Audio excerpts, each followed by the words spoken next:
I'll be wrong.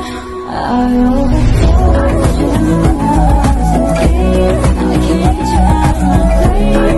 Oh, it's such a shame. Like we looking into your eyes, she's holding on so tight. Way out of we don't talk looking into your eyes, she's holding on so tight. Way out we don't talk looking into your eyes, she's holding on so tight. Way out we don't talk Halo teman-teman, selamat pagi. Hari ini kita akan melakukan observasi di SMK Telekomunikasi Tunas Harapan Tengaran. Oke, Tengaran.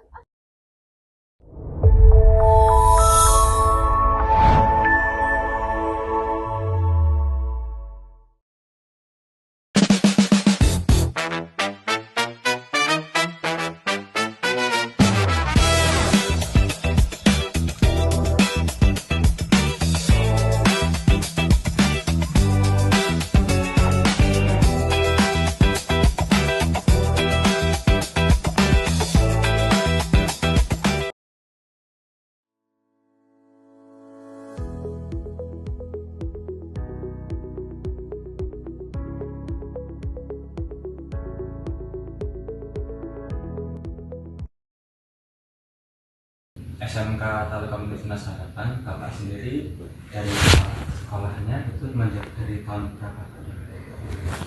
Kalau mulai dari guru tentunya awal SMK Telekomunikasi Tunas Harapan berdiri tahun 2021.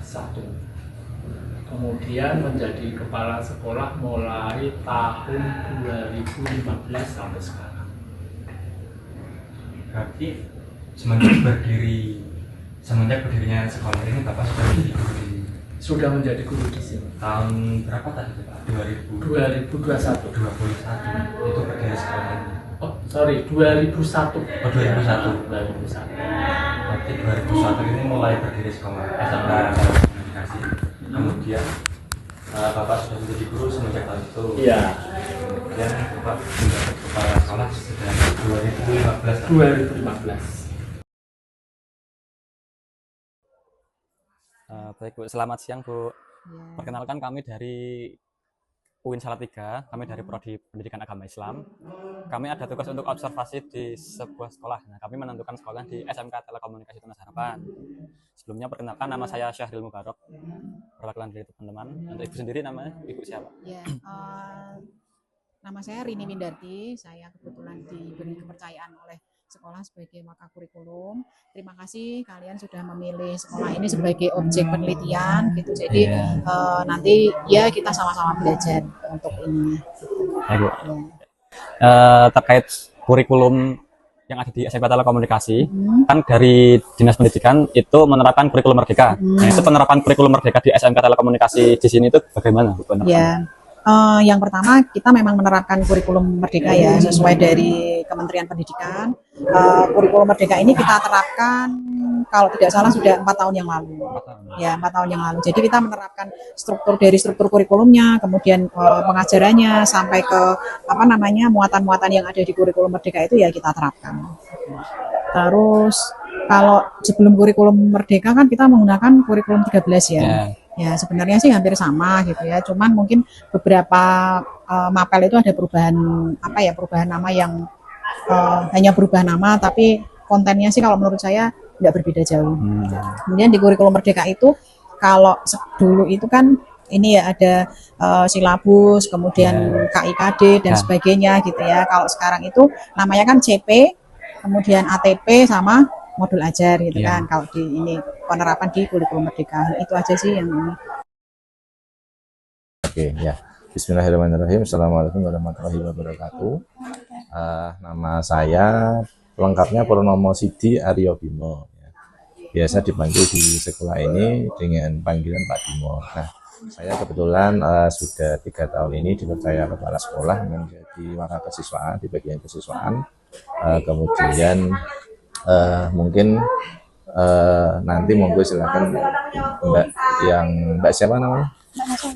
Siapa? Nasya? Naswa, Mbak Naswa. Nanti kalau ada pertanyaan nanti monggo akan saya bantu yang ada di sekolah ini gambarannya seperti apa. Begitu nih.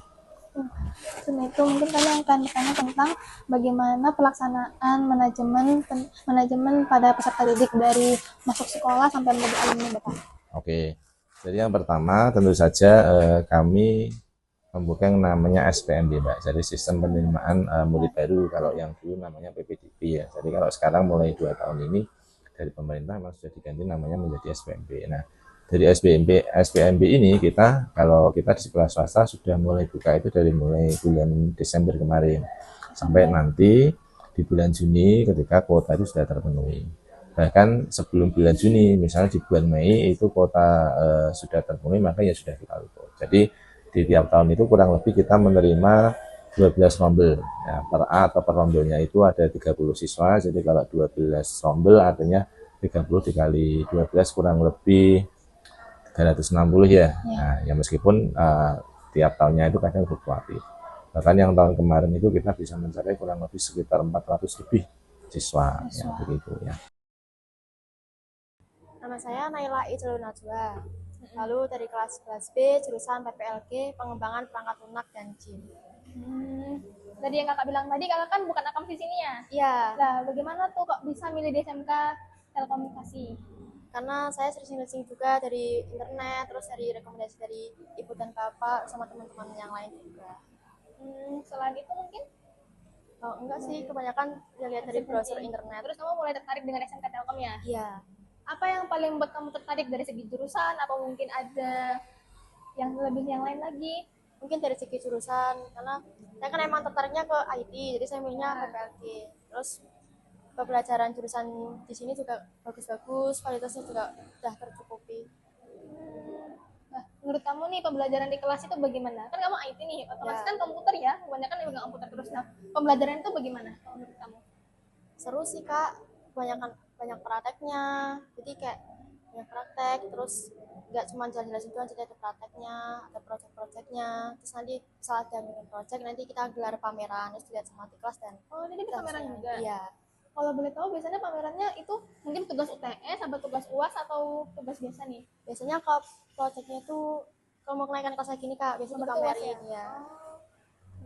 Pameran apa biasanya kalau kamu?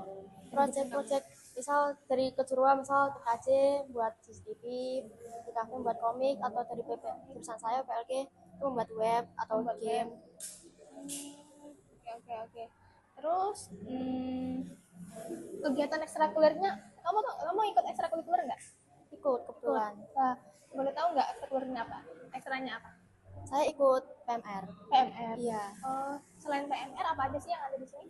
Selain PMR ada paskib, lalu ada futsal, Ya. basket, lalu ada badminton juga, ada silat, ada band, itu sama ada dari Bantara juga, pramuka. Kenapa kamu memilih ekstra PMR? Karena kebetulan sebelum milih IT saya tracknya ke kesehatan kan kak, jadi saya milih ke PMR ekstranya. Biasanya kegiatan apa aja sih kalau di PMR? Edukasi tentang pertolongan pertama, lalu praktek-praktek cara menangani orang yang sakit, lalu penjelasan tentang luka-luka ringan, luka-luka bakar.